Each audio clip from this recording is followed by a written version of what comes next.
Now, ISM course is an international safety management course, and it came out because of human error. A lot of accidents were taking place, and which was increasing the insurance premium. So, for the past 650 years, they checked out that the common link was human error. Now, you had 87 Herald of Free Enterprise, an accident there with extensive loss of life. 87 again was Dona Pass, ferry collided with tanker.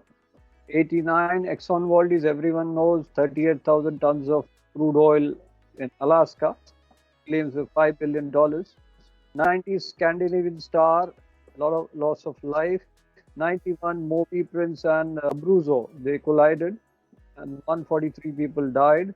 91 Salem Express, Egyptian ferry struck a reef, 470 people died. 92 Aegean Sea broke into two and extensive pollution was there, claims of 200 million. 93 Brer drove up to Shetland Islands, pollution, claims of $200 million. So that is why ISM came up. So it is in chapter 9 and in two phases. 1998 July, phase 1 tankers and passenger ships had ISM mandate, and phase 2 was July 2002 for all other ships. So if you see SOLAS, it's a responsibility of ships who have it being regulated. MAPO also for ship. Load line also ship has to maintain the things. For seafarer, you have STCW and MLC to follow. Ship owner is responsible for ISM. The responsibility of ship owner is 100% by law for safe operation of ship, prevention of pollution on daily basis. So ISM code has got a very clear definition of ship owner, that any company or person that is responsible for day-to-day operation management of ship is a ship owner, which includes management company, bareboat charterer. Now, what is the responsibility of the ship owner as per ISM code? We'll be doing that now. So the responsibility of the ship owner is first the safety and environmental protection policy. So they should have a policy for safety and environmental protection so that ships are operated safely. There is no pollution from the ships. Number two, for that policy of safety and environmental protection, they're supposed to have an action plan. That action plan is SMS or Safety Management System. That details the procedures for which you identify your risks. So your risk assessment and all will come under SMS, which is part of ISM. Number three is your SMS cannot be just made and that's it. It has to be reviewed regularly, and whatever gaps are there that have to be plugged. And number four, people on board have to be trained, ISM and SMS. Now, what are the elements and functional requirements or practical application of ISM code? So the first element is your safety environmental protection policy.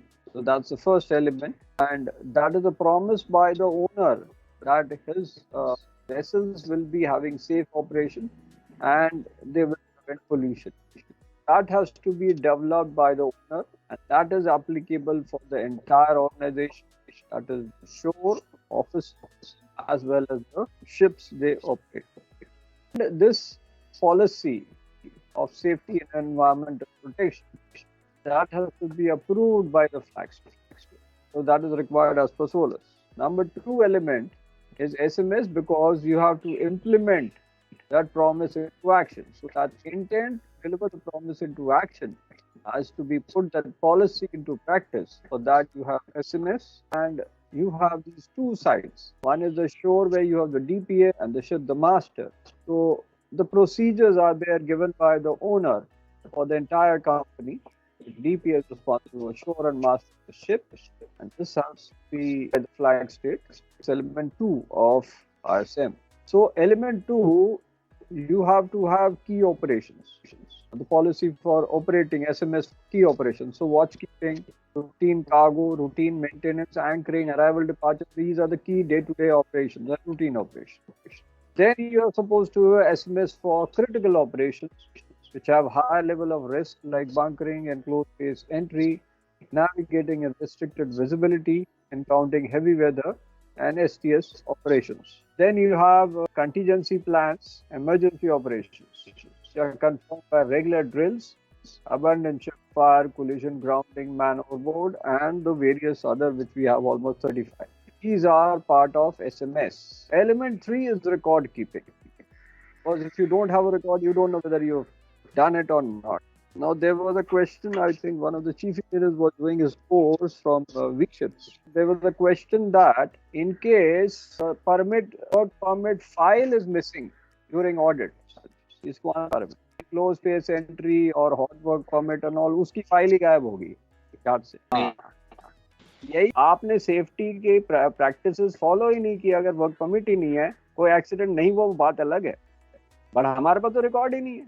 तो इसीलिए record keeping is important. मैं इसीलिए वो एग्जांपल दे रहा हूँ कि why element 3 is important, because of the proof of delivery of that promise. तो अगर आपने वो किया ही नहीं है तो मेजर हो गया नॉन कंफर्मिटी। तो शोर के लिए responsibility of DPA and ship के लिए responsibility of master. Responsibility of master है मेजर नॉन कंफर्मिटी और vessel will not be allowed to sail, क्योंकि अगर मेजर नॉन कंफर्मिटी है आपका सर्वे फाइल मिसिंग है तो उनको फिर प्रॉमिस करना पड़ेगा कि नॉर्मली फाइल मिसिंग नहीं होनी चाहिए, क्योंकि अगर देखो क्या है, ऑयल रिकॉर्ड बुक आपकी मिस हो गई, क्या करोगे फिर? जहाज अरेस्ट हो जाएगा ना। Cargo record book chemical tanker में गायब हो गया, सब गए पानी में, हो गया कि नहीं? क्या करोगे उसके लिए? क्या करना चाहिए बताओ तुम? चलो तुम्हारे लिए ओरल क्वेश्चन है, चलो तुम बताओ क्या करना चाहिए। सपोज ऑयल रिकॉर्ड बुक गायब हो, वर्क परमिट का भी रिकॉर्ड रखो अलग से, फाइल एक मेंटेन की, वो तो गायब हो गई तो खत्म हो गए बंदा, है ना? फिर क्या प्रूव करोगे कि आपने किया कि नहीं किया? किसको प्रूव करोगे? रिकॉर्ड ही नहीं है। तो इसीलिए दिस इज नॉट पढ़ाई only, it is practical experience कि आपको रिकॉर्ड रखने हैं। एक रिकॉर्ड उसका एक बैकअप, है ना? एक रिकॉर्ड रखोगे, एक बैकअप रखोगे कि भाई रिकॉर्ड है, लेकिन रिकॉर्ड गायब हो गया तो बैकअप भी होना चाहिए। तो ये एलिमेंट 3 था, proof for delivery of promise, and that has to be verified by flag state. जब वो एक्सटर्नल ऑडिट होगा वो वेरीफाई करेगा, लेकिन अगर वेरीफाई नहीं कर पाया तो आपका मेजर नॉन कंफर्मिटी हो गया, है ना? तो वेरीफाई करने के लिए रिकॉर्ड्स आपके देखने जरूरी है। एलिमेंट 4 पे आते हैं, डॉक्यूमेंटेशन। तो इसके लिए आपको रखना है डॉक्यूमेंटेशन, बिकॉज आप कंफर्म कर रहे हो इम्प्लीमेंटेशन। तो डॉक हो गया document of compliance, and ship के लिए सेफ्टी मैनेजमेंट सर्टिफिकेट। अब इनका डिफरेंस क्या है ये मैं बताऊंगा। दोनों वैलिड है 5 साल के लिए। जब आपका ऑडिट होता है ISM का फॉर योर ऑफिस, ठीक है, तो सपोज एक कंपनी है आपकी, मैनेजमेंट कंपनी है, उसके कई ऑफिस हैं, एक हांगकांग में है, एक सिंगापुर में है, एक मलेशिया में है, ठीक है, और सबके अंदर अंदर अपने अपने डिविजन्स हैं। तो सपोज एक डिवीजन जो है सिंगापुर का, it is handling may be 5 ships which are tanker, Malaysia handling container ships. तो डॉक्यूमेंट ऑफ कंप्लायंस क्या होगा, it will be given to the office which is your sure after their audit कि आप ISM को फॉलो कर रहे हो, SMS प्रोसीजर्स कर रहे हो एज रिक्वायर्ड। तो आपको डॉक्यूमेंट ऑफ कंप्लायंस दिया जाएगा। So document of compliance will be for a ship type. तो अगर टैंकर है तो लिखा जाएगा उसमें टैंकर, कंटेनर शिप है तो कंटेनर लिखा जाएगा, और उसका ओरिजिनल होगा कंपनी में, कॉपी होगी आपके शिप पे। SMC सेफ्टी मैनेजमेंट सर्टिफिकेट वो एवरी शिप के लिए होगा, ठीक है, तो ओरिजिनल आपके पास होगा, कंपनी के पास कॉपी होगा।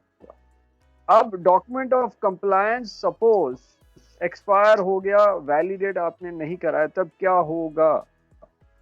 एनीबॉडी कैन से कि डॉक्यूमेंट ऑफ कंप्लायंस एक्सपायर हो गया, तब क्या होगा? तो उससे रिलेटेड जितने भी जहाज हैं वो सब, उनका SMC भी वैलिड नहीं रहेगा। वेरी गुड, ये तो आप लोग पढ़ाया हुआ था ना मैंने सेकेंड मिनट में, याद है? आपने इस पढ़ाया है ना, अभी याद है कि तभी मैं बोल रहा हूँ, जिसने आंसर किया उसको अच्छी तरह पढ़ाया है मैंने। अब मैं